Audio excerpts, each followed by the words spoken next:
Hi Sagittarius, welcome to your August 2017 Tarot and Oracle with a little bit of astrology reading. This is Mimi with Divination by Mimi, and there's a lot going on astrologically this month, so I'm going to do a quick overview with that first, and then we'll get into your cards. So firstly, the 7th of August is the first of two eclipses that are occurring. On the 7th of August, there is a partial lunar eclipse. This happens, well, firstly, the moon becomes full at 2:11 p.m. Eastern Standard Time. That is at 15 degrees Aquarius.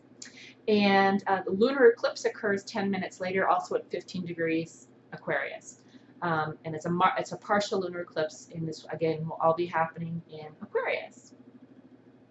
Also, on the 12th of August, there is a Mercury retrograde, which will last till September the 5th.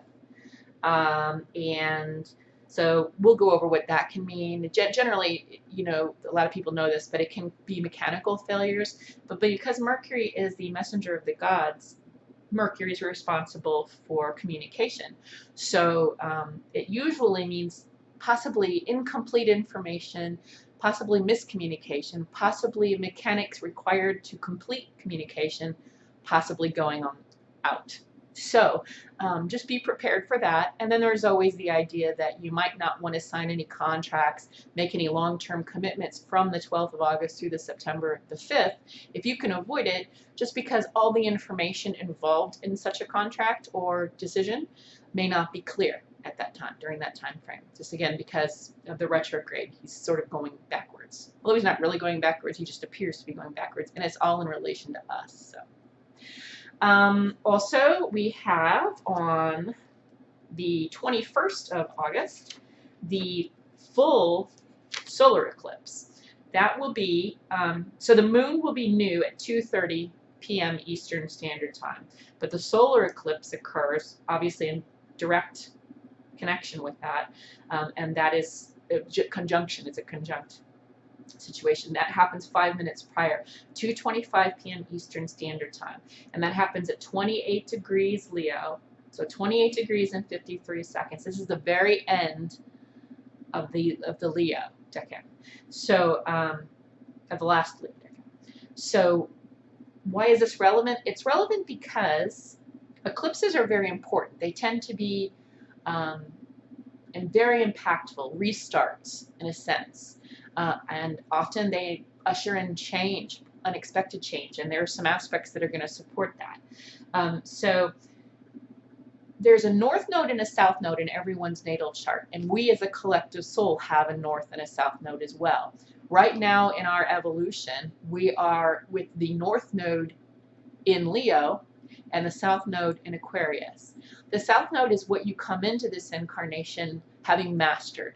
So we've mastered these skills that are attributes of Aquarius. What we need to master are the high octave skills or attributes of Leo, which are things like confidence, not arrogance, but confidence, autonomy, creativity, self-expression, joy, just pure joy. Remember, the sun is in connection with Leo. And again, all of this is Leo's planet in Leo at the tail end of Leo with the north node in Leo. And this means that the things that we're moving toward to, so in other words, if the north node is what we're moving toward, and this eclipse, which is a very important event, occurs in Leo where we are trying to evolve to, right? It's very impactful. And there's another couple of interesting aspects occurring on that day as well. So one interesting thing is that Saturn and the moon are creating a trine. So we know that the moon is about emotions, compassion, intuition, subconscious world, the dream world. And then we know that Saturn can be about restriction, or in this case, I think since we're considering the macrocosm, humanity, we're looking at things like the law, like politics, like government, like law enforcement, all these older tried and true institutions. So with a trine, when the moon makes a trine with Saturn, And Saturn can be a difficult energy. It's a restrictive energy. So with the moon making a trine, which is a trine is a very positive aspect, making this trine with Saturn, it's usually a difficult planet. It's kind of like the moon is buttering up Saturn, relaxing Saturn, holding Saturn's hand, if that makes sense, giving Saturn a hug. Saturn needs a hug, okay? And I think this ushers in a flexibility of government for another big aspect that's happening the same day. In addition, on the 21st to that trine with the moon and Saturn, the sun, okay, remember that's in Leo, is making a trine, again, a very good aspect, to Uranus. Uranus is in the sign of Aries, so it is a very unpredictable energy in a fast-moving energy of a constellation. Aries is fast-moving.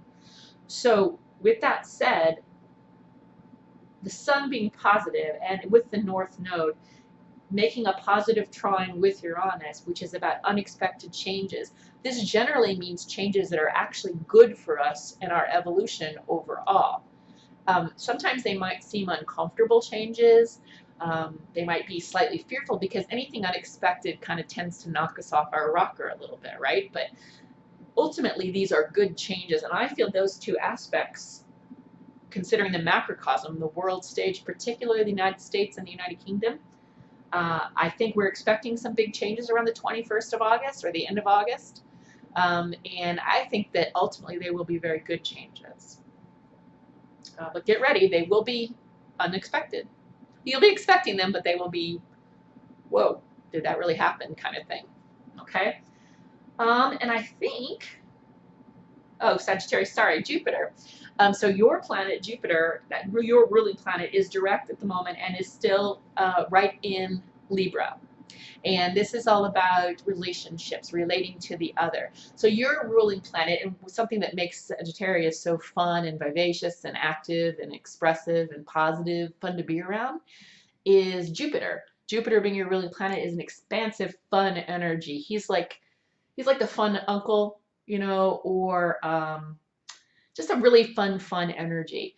So with that energy in the area of relationships, you should be feeling pretty positive about relationships. You're interacting with other people, particularly your position in that interaction. If there was any insecurity about your interacting with the people in your life, with Jupiter in Libra, you should feel quite confident and relaxed about your interactions. You should feel pretty good about your relations. So that's really all I want to cover astrologically.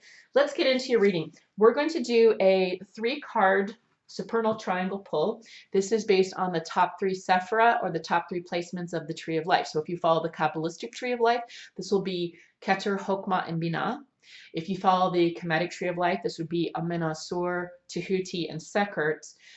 But for our purposes, just from a psychological perspective, we're talking about the superconscious or the God consciousness, your actual conscious mind, and then the subconscious, what the dreams are telling you, what God consciousness is telling you through dreams, what kind of images you might expect to see to guide you. And as always, pay attention to your dreams. I am using the Night Sun Tarot, which is a Thoth-based tarot. I really like this tarot. It's kind of dark and dark aesthetic, and very interesting artwork and interpretations, but all the great data that's so chock full, that's so packed into the Frida Harris Thoth deck.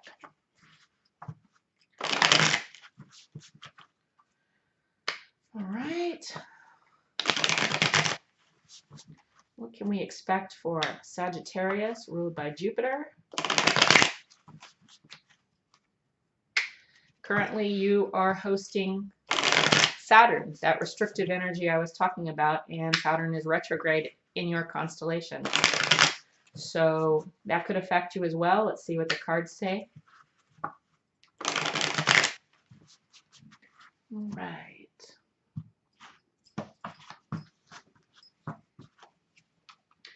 So, God Source, the All Mind, the High Mind, Pure Source, does Sagittarius need to know for August 2017, considering all the astrological aspects and the 2 eclipses, particularly that big one in August, on August 21st? How will this impact Sagittarius? What does Sagittarius need to know? All right, here we go. Super conscious. You get the 7 of Cups upright. Conscious mind, you received the 4 of Swords in reverse. And subconscious mind, you received Temperance in reverse. So we'll start here with the 7 of Cups and the superconscious. The 7 of Cups is Venus in Scorpio. That's a very watery, as you can see with the cups, that's pretty watery. Very watery, dreamy energy. 7s are not necessarily stable numbers. It belongs to the Sephra Netzach in the Kabbalistic tree of life, which is ruled by Venus, which is probably the Venus attribution here. And it's cup, so this generally relates to relationships and things like that. And because it's upright, it's kind of letting me know that you may not be being realistic, or you may not be,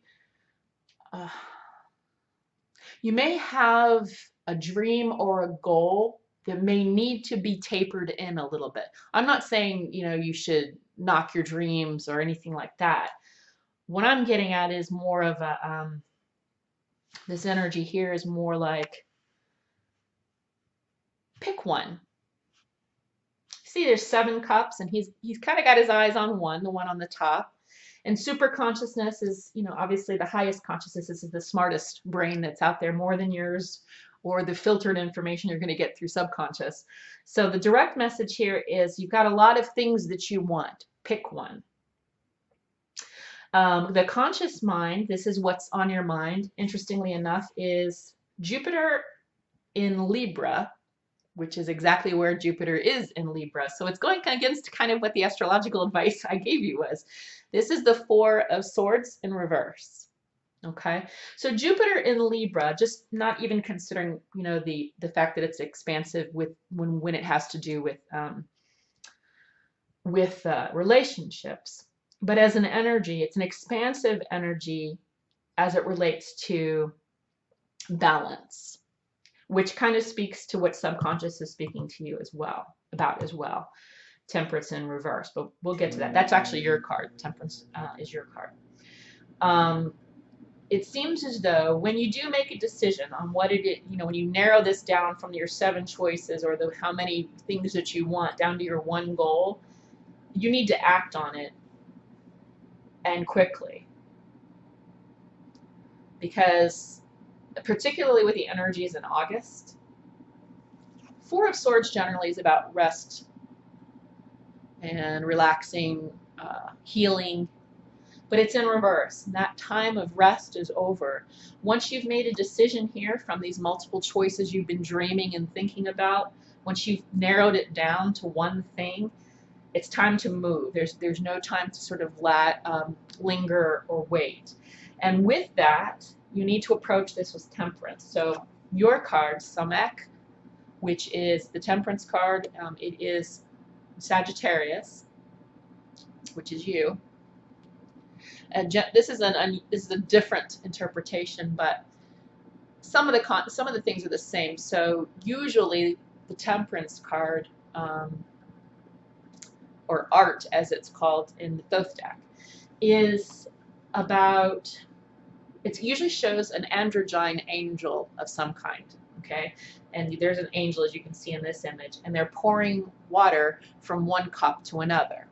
That's what you, with the Thoth deck, it's much more involved with alchemy, but with the Rider-Waite-Smith that everybody's kind of familiar with, they kind of see an image of Archangel Michael-ish kind of an image, and they're pouring from one cup, the water from one cup to another. Cups being the receptacle of the soul, right? And the water kind of being that energy of the soul. Temperance generally means just what it says. Having a even-keeled, not too passionate approach to things. So even though this energy here that says get moving when you make a decision of the multiple things that you're going for, the multiple goals that you're going for, although you need to start taking action immediately for you to take advantage of the August energies, because remember these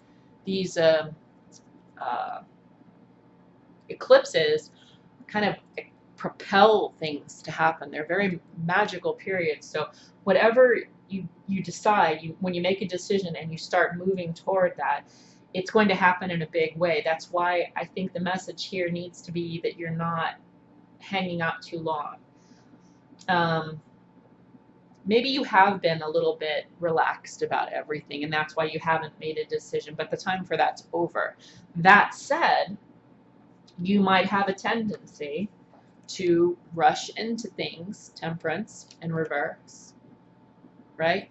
Without considering everything, because you want it to happen. And I know I'm telling you to make that happen quickly, or at least start making the initial movements toward your goals during this month if you can. It would behoove you, or at least set the intention during this month. If that's, make the decision during this month, and maybe set the intention during this month. The energy might be, or the tendency might be there for you to act quickly on it, and to completely pour yourself into what you've decided. So let's say it's your decision to start a business. You might have a tendency to completely pour yourself into that business to the neglect of other areas of your life. Are you eating properly? Are you exercising your body? Are you getting enough sleep? Are you having a social life? So I think what you're being reminded here is that there may be a tendency, once you make a decision about this, particularly with all these crazy energies out there, it's very fast moving, unpredictable. Mars is in Leo. I mean, all the high energy planets are active and moving, and it's like a short time frame with a lot of crap going on August. So the tendency might be there to throw yourself into it completely, but again, have some temperance, have some prudence in how you expend your energy. Obviously, you need to expend some of your energy, but make sure you're keeping a good balance in your life. I do want to get a little more clarification here. So I'm going to pull from the cartouche, and if that's not helping, we will go for the runes. I've been getting a lot of help with the cartouche, so can I get some clarification on temperance? What is God's Sword trying to say subconsciously through the low octave of temperance, as it relates to the decision that needs to be made and the beginning of the setting of the goals? In what way do we mean to avoid a lack of balance? Please tell me. For Sagittarius, August 2017.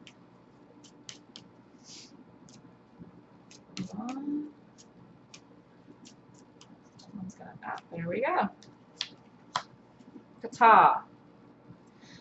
Oh, okay. Yeah.